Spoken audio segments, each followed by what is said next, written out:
Hello friends.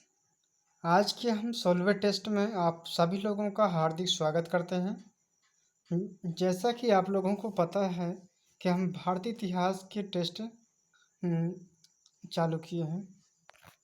चलिए, पहले हमारा 3 मार्कर का है, फिर इसके बाद 5 मार्कर है, फिर 11 मार्कर के। इन सभी प्रश्नों का हम शॉर्ट रिवीजन करेंगे, जिसमें आप लोगों का टाइम भी वेस्ट नहीं होगा और आप लोगों को अच्छे से मेंस के एफएलटी टेस्ट देने को मौका मिलेगा। तो चलिए, देर न करते हुए अपने टॉपिक पर आते हैं।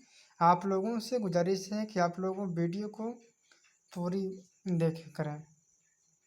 अधूरे में यदि आप लोग छोड़ के जाएंगे तो आप लोगों को कुछ भी नहीं समझ में आएगा। तो चलिए फ्रेंड्स, हम अपने टॉपिक पर आते हैं। आज का हमारा विषय है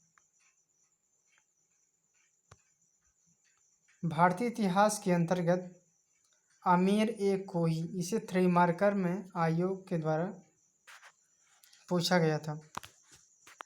अमीर ए कोही, इनका राइट आंसर है 3 मार्कर में लिखेंगे कि दिल्ली सल्तनत के तहत महत्वपूर्ण विभाग है। अमीर ए कोही क्या है?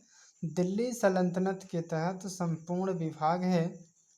स्थापत्य में मोहम्मद बिन तुगलक के द्वारा किया गया है। ये कार्य क्या करती है कि कृषि भूमि का विस्तार व सुधार के लिए कार्य करती है। अमीर ए कोही यह दिल्ली सल्तनत के महत्वपूर्ण विभाग है। इसकी स्थापना मोहम्मद बिन तुगलक के द्वारा किया गया है। यह कार्य करता है कृषि भूमि का विस्तार व सुधार से संबंधित कार्यों को करता है। अगला प्रश्न है हमारा कि चचनामा, यह बहुत ही प्रसिद्ध पुस्तक है। आप लोगों ने प्री हो चाहे मेंस हो, इसमें अच्छा खासा प्रश्न यहाँ से बनते हैं हमारे इतिहास के अंतर्गत। तो हम देख लेते हैं कि चचनामा क्या है। इनके विषय में 3 लाइन में हमें समझाना है मेंस की दृष्टि से। चचनामा जो कि यह अरबी भाषा में लिखा गया ग्रंथ है। शॉर्ट में आप लोगों को बताना है कि यह अरबी भाषा में लिखा गया ग्रंथ है। इनके लेखक हैं अली अहमद। अरबों द्वारा सिंध विजय का वर्णन किया गया है। फिर से आप लोग रिवाइज कर लीजिएगा, क्योंकि जितना ज़्यादा रिवाइज करेंगे उतना ज़्यादा फायदा है, क्योंकि आप लोगों को याद होते ही चला जाएगा। चचनामा जो कि अरबी भाषा में लिखा गया ग्रंथ है। इनके लेखक हैं अली अहमद। अरबों द्वारा सिंध विजय का वर्णन किया गया है। इनकी विशेषता बताया गया है कि हमें चचनामा लिखने का क्या उद्देश्य है। अगला है 3 मार्कर के प्रश्न की अष्टप्रधान। अष्टप्रधान क्या है? अष्टप्रधान मराठा शासक शिवाजी की 8 मंत्रियों की सलाहकार परिषद है। मराठा शासक शिवाजी की 8 मंत्रियों की सलाहकार परिषद है। इसमें शासन के कार्यों को सुचारू रूप से संचालित करना प्रमुख कार्य होता है। शासन के कार्यों को सुचारू रूप से संचालित करना प्रमुख कार्य होता है। इसके अंतर्गत प्रमुख पदाधिकारी रहते हैं पेशवा है, आमात्य है या बाकियान, 20 है, सुमंत प्रमुख पद थे। चलिए, 3 मार्कर के प्रश्न यहीं पर एंड होते हैं। अब अगला प्रश्न है चौथे मार्कर के कि कृष्ण देव राय की उपलब्धियों पर चर्चा कीजिए। आप सभी लोगों ने कृष्ण देव राय के विषय में तो बहुत ही अच्छे से डिटेल में पढ़ा होगा हम इंडियन हिस्ट्री के अंतर्गत। तो उन्हीं के बारे में हम डिस्क्राइब करते हैं। कृष्ण देव राय जो कि 1509 से लेकर 1529 में यह तुलुक वंश का शासक था। उपलब्धियां क्या है इनकी? सामान्य विस्तार है, विद्रोही सामंतों का दमन करना इनका उद्देश्य है। बीजापुर को पराजित करके संपूर्ण रायचूर दोआब को जीता है। राजा कृष्ण देव राय के विषय में यहाँ पर बताया जाता है कि ये तुलु वंश के शासक थे। इनकी उपलब्धियाँ सामान्य विस्तार थे। इनका विद्रोही सामंतों को दमन करना होता था और बीजापुर को पराजित करके संपूर्ण रायचूर को दोआब जीता गया। अगला है कूटनीतिक शासक। इन्होंने बाबरनामा में भारत का सर्वाधिक शक्तिशाली शासक बताया है। कूटनीतिक शासक के रूप में बाबरनामा में भारत का सर्वाधिक शक्तिशाली शासक बताया है राजा कृष्णदेव राय ने। अगला आ जाता है साहित्य।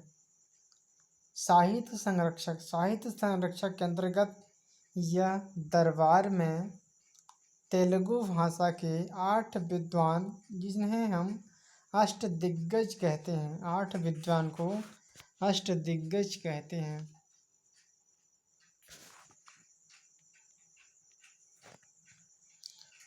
राजा कृष्ण देव राय ने उपाधियां कौन कौन से धरे थे? उपाधि के अंतर्गत इन्होंने आंध्र भोज की उपाधि दी थी और आंध्र पितामह की उपाधि दी थी। निर्माणकर्ता जो कि हजारा व विट्ठल स्वामी मंदिर जो कि नागलपुर नामक नगर में था। अमित मल्यद इसकी रचना है। अतः इनके शासनकाल में विजयनगर ईश्वर व शक्ति के दृष्टिकोण से अपने चरमोत्कर्ष पर था। तो इस प्रकार आपका चौथे प्रश्न जो कि 5 मार्कर का था ये कवर हो गया। चलिए एक बार रिवाइज कर देते हैं, जिसमें आप लोगों को अच्छी तरह से समझ में आ जाना चाहिए। उम्मीद करता हूँ कि हमारे पढ़ाए हुए आप लोगों को समझ में आता होगा। यदि कोई भी डाउट होता है तो आप लोग कमेंट बॉक्स में ज़रूर पूछ सकते हैं।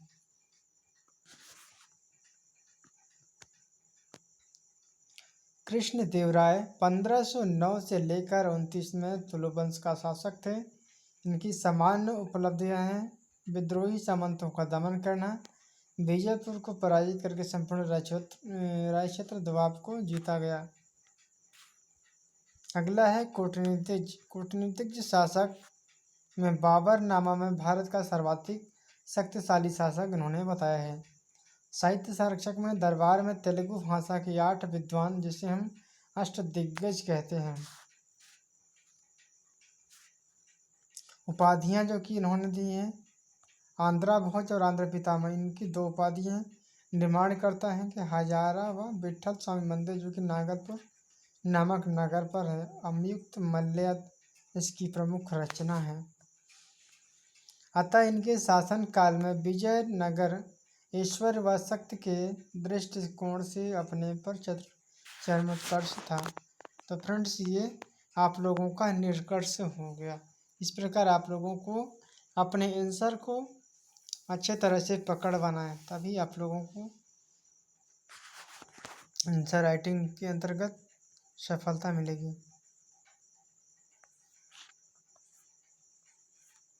अगला प्रश्न है हमारा सल्तनत कालीन सामाजिक व आर्थिक विशेषताओं का वर्णन कीजिए। सल्तनत कालीन सामाजिक आर्थिक विशेषताओं का वर्णन कीजिए।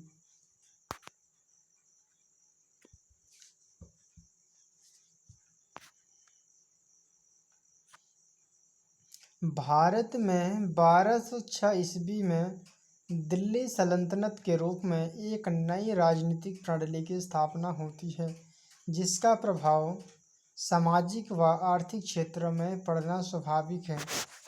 जिसका प्रभाव सामाजिक व आर्थिक क्षेत्रों में पड़ना स्वाभाविक है। भारत में 1206 ईस्वी में दिल्ली सल्तनत के रूप में एक नई राजनीतिक प्रणाली की स्थापना होती है, जिसका प्रभाव सामाजिक व आर्थिक क्षेत्रों में पड़ना स्वाभाविक है। पहला स्थिति देखते हैं सामाजिक स्थिति में। इसमें समाज परंपरागत रूप से हिंदू एवं मुस्लिम में विभाजित है। इनका प्रमुख जो है हिंदू और मुस्लिम में विभाजित को बताया गया है। उत्तराखंड के पुरुष प्रधान समाज। पुरुष प्रधान समाज के अंतर्गत पुरुषों का अधिकार क्षेत्र ज़्यादा होता है, लेकिन उस समय महिलाओं की स्थिति थोड़ी दयनीय देखने को मिलती है। फिर भी कुछ ऐसी महिलाएं थी जिन्होंने बढ़ चढ़कर इस में भाग लिया था। अगला है सुल्तान को ईश्वर के समान स्थान दी जाती थी। ईश्वर के समान स्थान दी जाती थी। दूसरा है कि महिलाओं की स्थिति। उस समय महिलाओं की स्थिति कैसी थी? महिलाओं की स्थिति दयनीय स्थिति थी। इसमें प्रदा प्रथा है, बाल विवाह जैसी कुरीतियाँ विद्यमान थी। शिशु हत्या के बाद देख लेते हैं दहेज प्रथा। ये आम उस समय देखने को थी, आज भी है लेकिन कुछ हद तक। शिक्षा, प्राथमिक शिक्षा घर पर ही दी जाती थी। सल्तनत कालीन शिक्षा जो कि यहाँ पर प्राथमिक शिक्षा घर पर दी जाती है, इसमें हिंदू मुस्लिम हेतु अलग अलग शिक्षण संस्थान थे। इसके अंतर्गत उर्दू हो गया, उर्दू के बाद हिंदी भाषा के प्रयोग के रूप में किया जाता है। अगला है कि आर्थिक स्थिति। आर्थिक स्थिति में कृषि सल्तनत काल में कृषि में काफ़ी प्रगति हुई है। इसमें कौन कौन से प्रगति हुई है इससे डिटेल में देखते हैं। राजस्व आय का प्रमुख स्रोत है। पर दूसरा कारण है वाणिज्यिक फसलों को बढ़ावा देना। तीसरा है कि दीवानी एक अमीर को ही संस्थागत प्रभाव था। सिंचाई नहर प्रणाली का विकास किया गया। व्यापार वाणिज्यिक उत्पादन, व्यापार व वाणिज्य में प्रगति देखी गई है।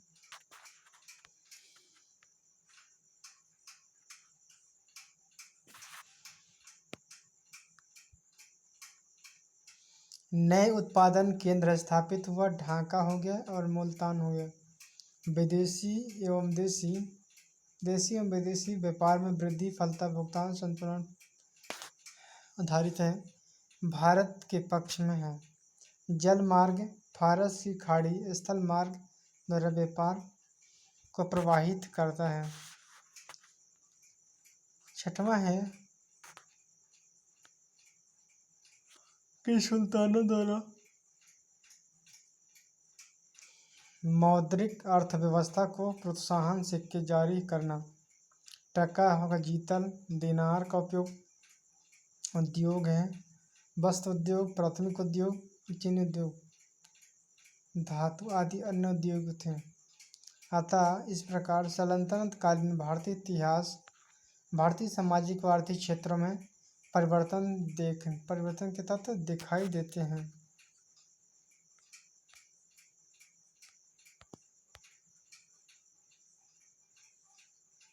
तो फ्रेंड्स, आज का वीडियो हम यही एंड करेंगे, फिर हम नेक्स्ट वीडियो में फिर मिलेंगे। Thank you. देखते रहिएगा पुष्पराज एजुकेशनल चैनल को।